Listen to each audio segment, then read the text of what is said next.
Fat liver അറിഞ്ഞും അറിയാതെയും ഒരുപാട് ആളുകൾ അതിന് ട്രീറ്റ്മെൻറ്റ് എടുക്കുകയും എടുക്കാതിരിക്കുകയും ചെയ്യുന്നുണ്ട്. രക്തം പോലെയുള്ള അൺപ്രൊട്ടക്റ്റഡ് സെക്സിലൂടെ വേണമെങ്കിലും പകരാവുന്ന ഹെപ്പറ്റൈറ്റിസ് ആണ് ബിയും സിയും ഒക്കെ. അപ്പോൾ അതിൻ്റെ ആൻറ്റിജൻ ടെസ്റ്റും കൂടി നമ്മൾ ഇതിൻ്റെ കൂടൊപ്പം ചെയ്യുന്നത് നന്നായിരിക്കും. അതുപോലെ ഷുഗർ കുറയാനായിട്ട് ഇരുമ്പൻ പുളി കഴിക്കുക, അതുപോലെ പല സസ്യങ്ങളും നമ്മൾ കുഴപ്പമില്ല എന്ന് വിചാരിച്ച് കഴിക്കുന്ന പല സാധനങ്ങളും ചിലപ്പോൾ നമുക്ക് അപകടങ്ങൾ ഉണ്ടായേക്കാം. നമുക്ക് രാത്രിയിലത്തെ അത്താഴം മാറ്റിയിട്ട് ABC ജ്യൂസ് മാത്രമായിട്ട് 1-2 ഗ്ലാസ് കുടിക്കാവുന്നതാണ്. അങ്ങനെ ഒരാഴ്ച കുടിച്ചിട്ട് നമ്മൾ BP നോക്കിയാൽ തന്നെ BP അത്രയും കുറഞ്ഞിരിക്കുന്നത് കാണാം.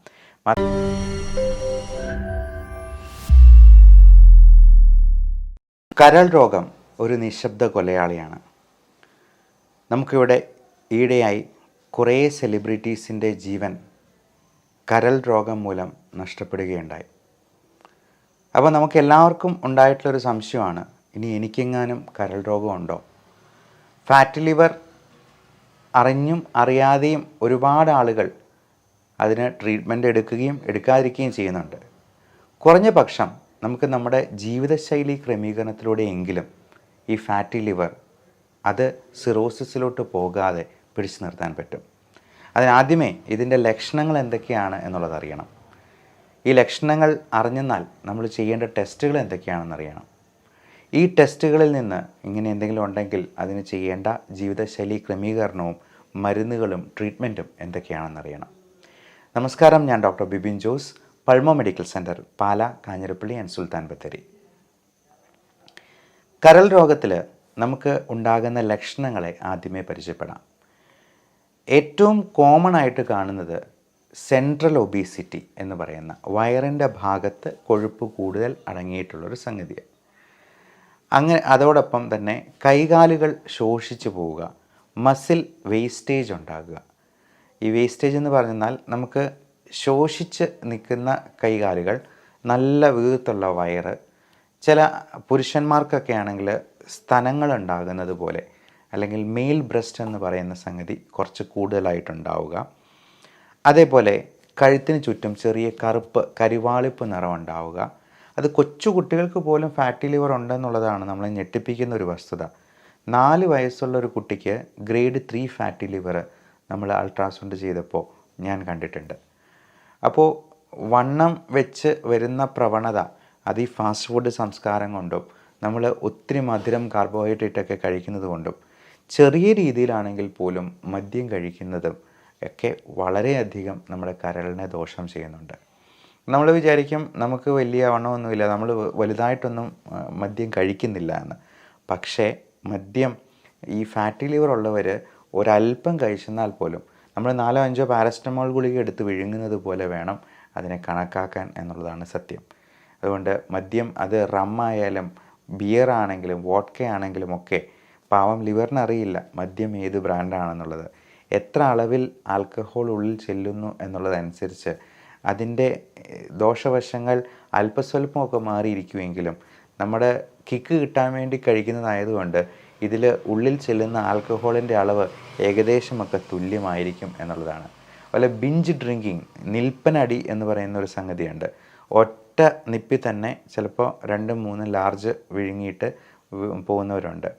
അപ്പോൾ അങ്ങനെയുള്ളവർക്ക് ലിവറിനെ ഭയങ്കരമായിട്ട് അത് ബാധിക്കും എന്നുള്ളത് പ്രത്യേകം ഓർക്കുക.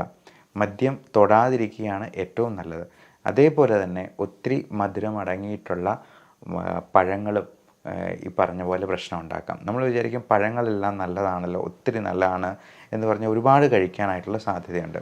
എന്നാൽ ഒരുപാട് മധുരം അടങ്ങിയിട്ടുള്ള, പ്രത്യേകിച്ചും മാങ്ങാപ്പഴം പോലുള്ള, ചിക്കു പോലെയുള്ള നല്ല ഫ്രക്ടോസ് കണ്ടൻ്റുള്ള പഴങ്ങൾ ഒഴിവാക്കുകയാണ് നല്ലത്. എന്നാൽ അത്ര മധുരമില്ലാത്ത ഏറ്റവും നല്ലത് പേരയ്ക്ക പോലുള്ള ഫ്രൂട്ട്സാണ്. പേരയ്ക്കയിൽ നല്ല വൈറ്റമിൻ സി കണ്ടൻ്റ് ഉണ്ട് എന്നുള്ളത് കൊണ്ട് അത് നല്ലതാണ്. ഇനി ലക്ഷണങ്ങളിലേക്ക് നമുക്ക് ബാക്കി ലക്ഷണങ്ങളും കൂടി ഒന്ന് അവലോകനം ചെയ്യാം. അടുത്തത് വരുന്നത് ഈ കരിവാളിപ്പ് നിറം നമ്മുടെ കാലുകളിൽ ഉണ്ടാകാം, അതുപോലെ മുഖത്തുണ്ടാകാം, നമ്മുടെ ദേഹത്ത് വയറുകളിൽ സ്പൈഡർ നേവി എന്ന് പറഞ്ഞ്, അതായത് ഞരമ്പുകളൊക്കെ തടിച്ച് നിൽക്കുന്നതായിട്ട് കാണാം. ഇനി വയറ്റിൽ നിന്ന് പോകുമ്പോൾ ചിലപ്പോൾ കോൺസ്റ്റിപ്പേഷനും ഗ്യാസ്ട്രൈറ്റിസും പ്രശ്നങ്ങളുമൊക്കെ ഈ കൂട്ടർക്ക് ഉണ്ടാകാൻ സാധ്യത കൂടുതലാണ്. ഫാറ്റി ലിവറിൻ്റെ ഭാഗമായിട്ട് ഈ എപ്പോഴും ഓക്കാനം വരിക, ഛർദ്ദിക്കാൻ തോന്നുക, ഛർദി ഉണ്ടാവുക, പിന്നെ വിളർച്ച ഉണ്ടാവുക, അമിതമായ ക്ഷീണമുണ്ടാവുക, ഒരുപാട് ദാഹം ഉണ്ടാകും, പക്ഷേ വെള്ളം കുടിച്ചെന്നാൽ പോലും ഛർദ്ദിക്കുന്ന ഒരവസ്ഥ ഉണ്ടാവുക. അപ്പോൾ ഇതൊക്കെ ബിലിറൂബിൻ കണ്ടൻറ്റ് കൂടുതലാവുമ്പോഴത്തേക്കും കാണുന്ന ലക്ഷണങ്ങളാണ്. അപ്പോൾ ഇങ്ങനെയുള്ള എന്തെങ്കിലും ലക്ഷണങ്ങളുണ്ടെങ്കിൽ നമ്മളൊരു ബ്ലഡ് ടെസ്റ്റ് ചെയ്യുക, ലിവർ ഫങ്ഷൻ ടെസ്റ്റ് ചെയ്യുക. അതിൽ തന്നെ ലിവർ എൻസൈംസ് ആയിട്ടുള്ള SGOT, SGPT. ഇപ്പോൾ ഫാറ്റി ലിവറിലൊക്കെ SGPT മാത്രമായിട്ട് 3 times എലവേറ്റഡ് ആയിട്ട് കാണാറുണ്ട്. അതായത് ഒരു 100ന് മുകളിലൊക്കെ SGPT കൂടുതലുണ്ടെങ്കിൽ ഫാറ്റി ലിവർ നമ്മൾ ന്യായമായും സംശയിക്കണം. അതോടൊപ്പം വൈറൽ ഹെപ്പറ്റൈറ്റിസ് എന്ന് പറയുന്നത് വളരെ കോമൺ ആയിട്ട് നമ്മുടെ നാട്ടിൽ കാണുന്നുണ്ട്. പ്രത്യേകിച്ചും ജലത്തിലൂടെ പകരുന്ന ഹെപ്പറ്റൈറ്റിസ് A. അതേസമയം ഹെപ്പറ്റൈറ്റിസ് ബിയും സിയും ഒക്കെ ബോഡി സെക്രീഷൻസിലൂടെ പകരുന്നതാണ്. അതായത് ബ്ലഡ്, രക്തം പോലെയുള്ള അൺപ്രൊട്ടക്റ്റഡ് സെക്സിലൂടെ വേണമെങ്കിലും പകരാവുന്ന ഹെപ്പറ്റൈറ്റിസ് ആണ് ബിയും സിയും ഒക്കെ. അപ്പോൾ അതിൻ്റെ ആൻറ്റിജൻ ടെസ്റ്റും കൂടി നമ്മൾ ഇതിൻ്റെ കൂടൊപ്പം ചെയ്യുന്നത് നന്നായിരിക്കും. അതോടൊപ്പം അത്യാവശ്യമായിട്ട് ചെയ്യേണ്ട ഒന്നാണ് അൾട്രാസൗണ്ട് അബ്ഡമൻ. ഈ USG സ്കാനിൽ ഫാറ്റി ലിവറിൻ്റെ ഗ്രേഡിങ് നമുക്ക് ഏകദേശം മനസ്സിലാക്കാൻ പറ്റും. അപ്പോൾ ഗ്രേഡ് 1, 2, 3 അതിൻ്റെ അടുത്ത സ്റ്റേജാണ് ലിവർ സിറോസിസ് എന്ന് പറയുന്നത്. ഈ സിറോസിസും പിന്നീട് കൂടുതലായിട്ട് പ്രോഗ്രസ് ചെയ്ത് കഴിയുമ്പോഴത്തേക്കും അത് ഒരു ക്യാൻസർ രൂപത്തിലേക്ക് മാറുകയാണ്. HCC എന്ന് പറയുന്ന ഹെപ്പാറ്റോ സെല്ലുലാർ കാർസിനോമ എന്ന അവസ്ഥയിലേക്ക്. ഈ ഫാറ്റി ലിവറിൽ സംഭവിക്കുന്നത് നമ്മുടെ ലിവറിൻ്റെ കോശങ്ങളെല്ലാം ഉണങ്ങി അത് ചുരുങ്ങിപ്പോവുകയാണ്. ഇപ്പോൾ ഒരു തേങ്ങ ഉണങ്ങിപ്പോകുന്നത് പോലെ, നല്ല ഹെൽത്തി ആയിട്ടുള്ള തേങ്ങ ഉണങ്ങിപ്പോകുമ്പോൾ എന്താ സംഭവിക്കുക? അത് ചുരുങ്ങി അങ്ങ് പോകും. ഇതേപോലെ അതിൻ്റെ ജലാംശമൊക്കെ നഷ്ടപ്പെട്ട് ഒരു ഫൈബ്രസ് സ്കാറിങ് എന്നുള്ളൊരു സ്റ്റേജിലോട്ട് പോകുന്നതിനെയാണ് ലിവർ സിറോസിസ് കൊണ്ട് ഉദ്ദേശിക്കുന്നത്. ഇതുപോലെ തന്നെ ശ്വാസകോശത്തിനും ലങ് ഫൈബ്രോസിസ് ഉണ്ടാകാറുണ്ട്. അത് പലതരത്തിലുള്ള ഇൻഫെക്റ്റീവ് ഇൻസൾട്ട്സ്, കോവിഡ് പോലുള്ള ഇൻഫെക്ഷൻസ്, TBയോ ന്യൂമോണിയോ ഒക്കെ ഉണ്ടാകുന്നതുകൊണ്ട് ശ്വാസകോശവും ചുരുങ്ങിപ്പോകാറുണ്ട്. ഈ ലിവർ സിറോസിസ് അല്ലെങ്കിൽ ലിവർ ഡിസീസ് ഉള്ളവർക്ക് പ്രതിരോധ ശക്തി വളരെ കുറവായതുകൊണ്ട് വളരെ പെട്ടെന്ന് തന്നെ ഇൻഫെക്ഷൻസ് കയറി പിടിക്കാനുള്ള സാധ്യതയുണ്ട്. അതിലേറ്റവും പ്രധാനം റെസ്പിറേറ്ററി ഇൻഫെക്ഷൻസ് തന്നെയാണ്. പലപ്പോഴും ഇങ്ങനെയുള്ള ഇൻഫെക്ഷൻസ് വന്ന് ഹോസ്പിറ്റലിൽ അഡ്മിറ്റ് ആകുമ്പോഴാണ് ലിവർ ഫെയിലിയറിലോട്ട് പോകുന്നു എന്നുള്ളൊരു ഐഡിയ അല്ലെങ്കിൽ അങ്ങനെ ഒരു പിക്ചർ രോഗിക്ക് പോലും കിട്ടുക. അത് ബ്ലഡ് ടെസ്റ്റ് അല്ലാതെ നമ്മൾ ആരും ചെയ്യുന്നില്ല. അതുകൊണ്ട് തന്നെയാണ് ഇതൊരു നിശബ്ദനായ കൊലയാളിയാണ് എന്ന് പറയുന്നത്. അവന് ഒരു പ്രശ്നം ഉണ്ടാക്കാതെ ചിലപ്പോൾ നിന്നേക്കും. അപ്പം നടക്കുമ്പോഴൊക്കെയുള്ള ചെറിയ കിതപ്പും ശ്വാസം മുട്ടലും ഒന്നും അവർ ശ്രദ്ധിച്ചില്ല എന്ന് വരും. ഈ ലിവർ സിറോസിസ് ഉള്ള സ്റ്റേജിൽ നമ്മുടെ മെറ്റബോളിക് ഇംബാലൻസ് മൂലം സോഡിയം, പൊട്ടാസ്യം ഇതിൻ്റെ അളവുകളൊക്കെ ഒരുപാട് ഇങ്ങനെ ഡീറേഞ്ച്ഡ് ആയി പോകും. അപ്പം അങ്ങനെ സോഡിയം, പൊട്ടാസ്യം ഒക്കെ മാറിപ്പോകുന്നതുകൊണ്ട് ഒത്തിരി ക്ഷീണവും തളർച്ചയൊക്കെ ഉണ്ടാകും. അപ്പം ചിലപ്പം ആൾക്കാരത് ശ്രദ്ധിക്കാതെ മുമ്പോട്ട് പോയേക്കാം. അതുകൊണ്ട് വർഷത്തിലൊരിക്കലെങ്കിലും സോഡിയം, പൊട്ടാസ്യം, കാൽഷ്യം, മഗ്നീഷ്യം ഇങ്ങനെയുള്ള ലവണ പദാർത്ഥങ്ങളുടെ അളവുകൾ ഒന്ന് ഇവാലുവേറ്റ് ചെയ്യുന്നത് തീർച്ചയായിട്ടും നന്നായിരിക്കും. അതേപോലെ ഇൻഫെക്ഷൻസ് ഉണ്ടാകാതിരിക്കാനുള്ള എല്ലാ മുൻകരുതലുകളും നമ്മൾ സ്വീകരിക്കുക. നേരത്തെ പറഞ്ഞ ഹെപ്പറ്റൈറ്റിസ് ബിയുടെ വാക്സിനേഷൻ ആരോഗ്യപ്രവർത്തകർക്ക് എല്ലാവർക്കും കൊടുക്കുന്നതാണ്.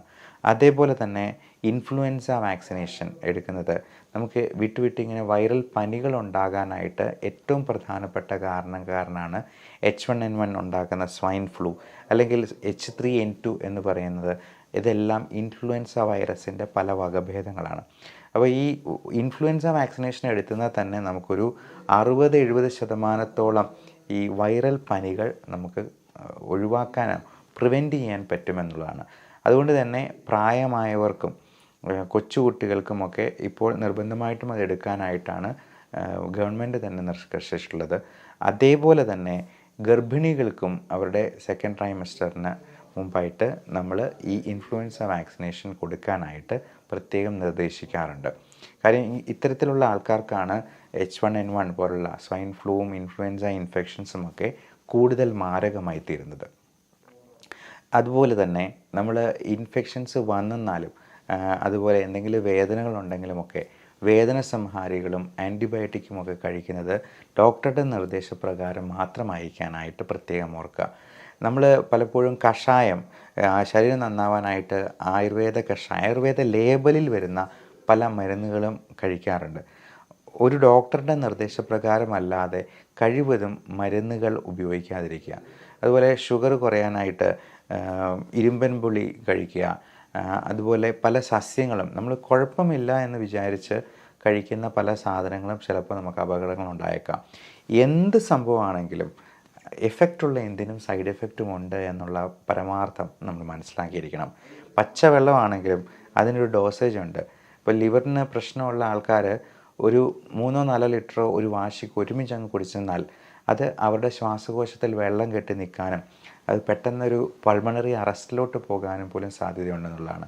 അതുകൊണ്ട് പച്ചവെള്ളമാണെങ്കിലും അതിനൊരു ഡോസേജ് ഉണ്ട്, അതിനൊരു കണക്കുണ്ട്. അതിൽ കൂടുതലായെന്നാൽ അതും ചിലപ്പോൾ നമുക്ക് സൈഡ് എഫക്റ്റ് ഉണ്ടാക്കുമെന്നുള്ളതാണ്. അതേപോലെ പ്രകൃതിയിൽ നിന്ന് കിട്ടുന്നതിന് ഒന്നിനും സൈഡ് എഫക്റ്റ് ഇല്ല എന്നുള്ളതാണ് നമ്മുടെയൊക്കെ ഒരു തെറ്റിദ്ധാരണ. മദ്യവും പ്രകൃതിയിൽ നിന്നുള്ള പഴങ്ങളും ഒക്കെ വാറ്റിയെടുക്കുന്നതാണ് സ്കോച്ച് വിസ്കി എന്ന് പറയുന്ന സംഗതി. അതുപോലെ കഞ്ചാവ് പ്രകൃതിയിൽ നിന്ന് നേരിട്ട് കിട്ടുന്നതാണ്. അതേപോലെ പുകയില, ഒതളങ്ങ എന്ന് പറയുന്ന ഒരു വിഷക്കായുണ്ട്. അപ്പോൾ ഇതിനൊക്കെ സൈഡ് എഫക്റ്റ് ഉണ്ടെന്നുള്ളത് നമുക്ക് വ്യക്തമായിട്ട് അറിയാവുന്നതാണ്. എന്നാലും നമുക്ക് ആയുർവേദ ലേബലിൽ കിട്ടുന്നത് എന്തും വളരെ കുഴപ്പമില്ലാതെ ഉപയോഗിക്കാം എന്നൊരു തെറ്റിദ്ധാരണ നമുക്കുണ്ട്. ആയുർവേദം നല്ലതാണ്. നല്ല ജീവിത ശൈലി പിന്തുടരാനായിട്ട് നമ്മുടെ പ്രകൃതി ജീവനവും ആയുർവേദവും ഒക്കെ അതിന് നമ്മുടെ യോഗിചര്യന്മാരുടെ അവരുടെ അറിവും കാര്യങ്ങളും ഒക്കെ ഇതിനകത്ത് അടങ്ങിയിട്ടുണ്ട്. പക്ഷേ ഒരസുഖമുണ്ടാകുമ്പോൾ ഡോക്ടറുടെ നിർദ്ദേശപ്രകാരം അല്ലാണ്ട് നമ്മൾ നാട്ടുവൈദ്യന് നമുക്ക് പരിചയമുള്ള ആരെങ്കിലും പറഞ്ഞു എന്ന് കരുതി ഷുഗറിന് ഉള്ള കഷായങ്ങളോ അല്ലെങ്കിൽ എന്തെങ്കിലും തിളപ്പിച്ച വെള്ളമോ ഒക്കെ കഴിക്കുന്നത് ചിലപ്പോൾ അപകടം ക്ഷണിച്ചു വരുത്തിയേക്കും എന്നുള്ള കാര്യം പ്രത്യേകം ഓർക്കുക. ഇനി ഫാറ്റി ലിവർ ഉള്ളവർ ചെയ്യേണ്ട പ്രത്യേക കാര്യങ്ങൾ: ഏറ്റവും പ്രധാനം മധുരം, ബേക്കറി, മൈദ തുടങ്ങിയ സംഗതികൾ പരമാവധി ഒഴിവാക്കുക എന്നുള്ളതാണ്. അരിയാഹാരങ്ങളും ഇപ്പോൾ കഴിക്കുന്നതിൻ്റെ പകുതിയെങ്കിലും ആക്കുക. നമ്മൾ പ്ലേറ്റ് മെത്തേഡ് എന്ന് പറയും. അത് ഒരു ചെറിയ പ്ലേറ്റ് എടുക്കുക. നമ്മൾ വലിയ പ്ലേറ്റ് എടുക്കുമ്പോൾ അതിനകത്ത് നിറച്ച് കൂന കൂട്ടി ചോറുണ്ണാൻ നമുക്കൊരു ടെൻഡൻസി കൂടും. ചെറിയ പ്ലേറ്റിൽ അതിൽ 1/4 കാർബോഹൈഡ്രേറ്റ് അരിയാഹാരങ്ങൾ, അത് നല്ല തവിടോടുകൂടിയുള്ള പാലക്കാടൻ മട്ട പോലുള്ള അരി ഉപയോഗിക്കുക. ഒരു 1/4 4/1 ഭാഗം നമ്മൾ പ്രോട്ടീന് വേണ്ടി ഉപയോഗിക്കുക. അത് എഗ് വൈറ്റ്, മുട്ടയുടെ വെള്ള നല്ല പ്രോട്ടീനാണ്. കാഷ്യൂനട്ട്, ബദാം, ചിയ സീഡ്സ്, ചണവിത്ത് തുടങ്ങിയ സംഗതികളൊക്കെ നല്ല പ്രോട്ടീൻ റിസോഴ്സാണ്. അതേപോലെ തന്നെ നമുക്ക് അത്യാവശ്യം വേണ്ട സംഗതികളാണ് ഇറച്ചി മീനുമൊക്കെ കറി വെച്ചതും നമുക്ക് ഉപയോഗിക്കാം. ചിക്കൻ കറി വെച്ചത് അല്ലെങ്കിൽ ചെറു മീനുകളായ അയല, മത്തി തുടങ്ങിയവ കറി വെച്ച് ഉപയോഗിക്കുന്നത് ഒമേഗ 3 കിട്ടാനായിട്ട് നമുക്ക് സഹായിക്കും. EPA, DHA എന്ന 2 തരത്തിലുള്ള ഒമേഗ 3 ഫാറ്റി ആസിഡ്സ് ഉണ്ട്. ഇത് നമ്മൾ 1 ഗ്രാം വീതം ഡെയിലി സപ്ലിമെൻറ്റ് ചെയ്യുന്നത് നമുക്ക് ഫാറ്റി ലിവർ കുറയ്ക്കാനായിട്ട് വളരെയധികം സഹായിക്കുന്നതാണ്. അതേപോലെ അത്യാവശ്യം വേണ്ട ഒരു സപ്ലിമെൻ്റാണ് വൈറ്റമിൻ ഇ എന്ന് പറയുന്നത്. അത് 400 മില്ലിഗ്രാമിൻ്റെ 2 ഗുളിക വരെ നമുക്കൊരു ദിവസം കഴിക്കാവുന്നതാണ്. അതോടൊപ്പം വൈറ്റമിൻ D3 ഡെഫിഷ്യൻസി ഉണ്ടെങ്കിൽ വൈറ്റമിൻ D3 കൂടി സപ്ലിമെൻറ്റ് ചെയ്യണം. വെയിറ്റ് കുറയ്ക്കാനായിട്ടുള്ള എല്ലാ മാർഗ്ഗങ്ങളും സ്വീകരിക്കുക. നമുക്ക് ഇരുന്നു കൊണ്ട് ചെയ്യാവുന്ന സോളിയസ് മസിൽ പുഷപ്പ് എന്ന് പറയുന്ന എക്സസൈസുകൾ പോലും ഉണ്ട്. നമ്മുടെ കാൽപാദങ്ങളിലൂന്നി നമ്മുടെ വിരലുകളിലൂന്നി പതുക്കെ കാല് പൊക്കുകയും താഴ്ത്തുകയും ചെയ്യുന്നതാണ്. നമ്മൾ നിന്നുകൊണ്ട് തന്നെ ഒരു 50 പ്രാവശ്യം അത് ചെയ്ത് നോക്കിയേ, ഒരു 30 കഴിയുമ്പോഴത്തേക്കും തന്നെ നമ്മുടെ കാല് നല്ല ടൈറ്റാകുമെന്ന് നമുക്കറിയാം. അതുവഴി തന്നെ 50 milligrams per decilitre blood glucose നമുക്ക് കുറയ്ക്കാമെന്നുള്ളതാണ് പഠനങ്ങൾ കാണിക്കുന്നത്. അപ്പോൾ മനസ്സ് വെച്ചെന്നാൽ നമുക്ക് ഏത് രീതിയിൽ വേണമെങ്കിലും എക്സസൈസ് ചെയ്യാം. അങ്ങനെ നമ്മുടെ ഊർജ്ജം പരമാവധി ഇരിച്ചു കളയുക.